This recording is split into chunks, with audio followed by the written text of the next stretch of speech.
¿Qué te enamoró de Jesús F. Contreras? Bueno, pues que tiene una historia sorprendente, que fue, pues para mí el máximo escultor mexicano del siglo XIX, fue un artista internacional y su historia pues excepcional, ¿no? Y saliendo pues prácticamente de un pueblito que era entonces Aguascalientes, ¿no? Entonces, pues su historia es inspiradora y realmente poco se sabe de su impacto en la propia historia, ¿no? En la formación de otros artistas incluso. O sea, aparte de ser un gran escultor, fue maestro. Fue maestro, Porque murió sí, joven, o sea, sí, no creo fue que le haya maestro. dado tiempo de... Fue maestro en la Escuela Nacional de Bellas Artes, antes Academia de San Carlos. Trajo a maestros de España, que fueron los maestros de los que ahora conocemos como los grandes muralistas mexicanos. Entonces, no solamente hizo grandes obras, financiado particularmente por el gobierno de Porfirio Díaz y los gobernadores que estaban cercanos a él, sino que también pues revolucionó la forma en que se hacía arte en México, en que se enseñaba arte y también en proveer pues ornamentación artística de manera industrial, es decir, si vemos ahora las tiendas de decoración donde pues puedes comprar estatuas, jarrones y demás, él hizo eso precisamente a finales del siglo XIX, Los es decir, moldes. en efecto, hizo producción en serie de elementos decorativos, ¿no? Y además de las esculturas que son pues las más conocidas, pero vamos, él tenía una visión industrial, tenía una visión educativa y una visión artística que revolucionó pues todos estos aspectos de la vida. Desafortunadamente, como bien dices, murió muy muy joven, ¿no? ¿Cuántos años tendría? Pues mira, nació en el 66, se murió en 1902, tenía 50 y tantos. ¿no? 30 y tantos años, 36 más o menos, sí. Y una mano. Sí, porque pues eso es lo que lo llevó a su deceso, ¿no? El cáncer que padeció en el brazo derecho, ¿no? En la parte alta del brazo, y que pues lo llevó a hacer sus últimos trabajos pues solo con una mano, ¿no? Aunque a veces también se exagera, ¿no? De que pues él esculpió el mármol. Lo que se hacía en la época era que se hacía un original en barro o en yeso, y eso se mandaba con un copista, que era el que hacía el tallado de la piedra, ¿no? Normalmente esto se mandaba a hacer a Italia, a Carrara, y es lo que él hacía, ¿no? Hacía el original y lo mandaba a tallar en piedra, ¿no? Entonces, pues también hizo grandes cosas en ese sentido, ¿no? ¿Tú creerías que F. Contreras es un damnificado de la revolución? No le alcanzó a sufrir la parte Pero de... porque me dices de que si era de los consentidos con Porfirio Díaz. Sí, el problema es que, a ver, el problema es que se murió.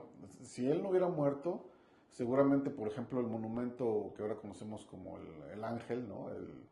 En el centenario de la independencia, pues probablemente su compadre, Porfirio Díaz, se lo hubiera encargado a él. Pero se le ocurrió morirse 8 años antes de que se fuera Porfirio Díaz, ¿no? Y entonces quedaron muchos proyectos inconclusos. Y él había propuesto algunos para Paseo de la Reforma de grandes dimensiones, una fuente monumental, monumentos a Juárez, ¿no? Que pues ya no se los encargaron a él, ¿no? Evidentemente por su fallecimiento, pero pues más que damnificado de la revolución, pues fue las circunstancias penosas en las que vivió. Quien sí fue un damnificado, por ejemplo, fue Saturnino Herrán, que a él sí le Ok. tocó vivir en la etapa de la revolución, ya no le tocaron las vacas gordas y pues también falleció de enfermedad, ¿no? Entonces, también él hubiera sido un gran prospecto, por ejemplo, para decorar con los murales que sí hicieron Siqueiros, Orozco y Diego Rivera, ¿no? Que fueron sus compañeros de escuela, ¿no? Pero, incluso tenía una mejor técnica que ellos, ¿no? Era un gran pintor, artista, pero pues también se le ocurrió morirse antes de que José Vasconcelos mandara llenar de murales los edificios de nuestro país. La cultura viene siendo la gran damnificada en México. Ha tenido etapas de auge donde ha habido gran visión Pero con tenemos un rato de respecto, 20, 30 años donde ha venido para abajo ciertamente, te ¿no? dices O culto, te sea, escupen. cuando, por ejemplo, se instauró el Instituto Nacional de Bellas Artes, fue una época gloriosa, ¿no? De la mano de personajes como Víctor Sandoval, pero pues ha venido decayendo y se ha visto como esta ausencia, ¿no? Por ejemplo, de la formación cultural popular, ¿no? Antes el tema que se hacía en las casas de cultura, que había clases de música, de pintura, de danza para todos. El modelo cambió, por ejemplo, en Aguascalientes a irse a la Universidad de las Artes e invertir menos en la cultura para todos. Y eso llevó a que pues quizás se volviera como más elitista o caro.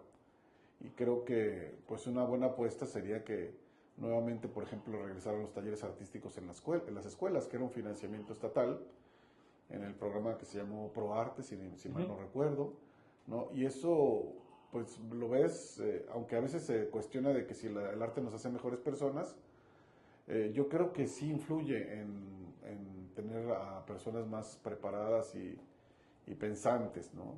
Lo que haga cada quien con su pensamiento es diferente, pero bueno, Ah, bueno, pues te da la una formación, formación adicional claro.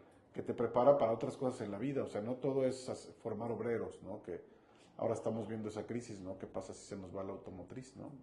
Cuando algunos otros lugares se han dedicado a la mentefactura o al turismo cultural, lugares como en Islandia, donde pues no tienen muchos recursos naturales, sí como de visita turística, pero por ejemplo le han apostado a la producción teatral, cinematográfica, sí al turismo de naturaleza, de aventura.